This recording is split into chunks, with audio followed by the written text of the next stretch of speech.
75% of the mass of a human brain is made up of a substance called myelin. And myelin is made up 100% by cholesterol. I'll leave it there. On a separate and completely unrelated subject, Alzheimer's disease is a neurodegenerative brain disease which destroys brain cells. Now, Alzheimer's never existed until 1979, and yet now it is one of the leading causes of death in Western societies. On a separate and completely unrelated subject, margarine was first invented in 1869 because Napoleon wanted a cheaper and longer lasting fat for his armies to travel with.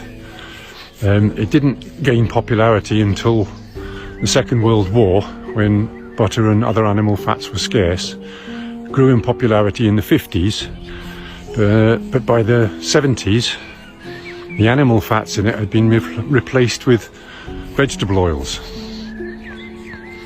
because obviously animal fats contain saturated fat and a lot of cholesterol, so they wanted to offer a lower cholesterol alternative.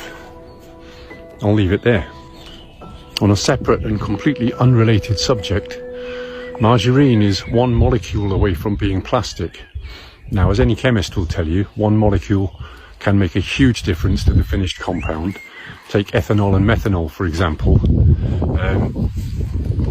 One molecule difference, but very, very, very different results when ingested into the human body, right? So I'll leave it there.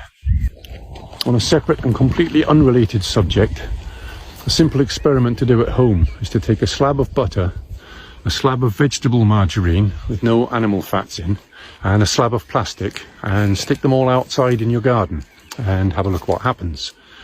Very quickly, all the wildlife in the area is going to be attracted to that butter, from the flies and the beetles and the mini beasts, through the birds, the rodents, all the way up to the apex predators, foxes, badgers, bears. If there happens to be no other wildlife around, then bacteria and mold will very, very quickly consume it, because it's easily digestible for all organic life forms.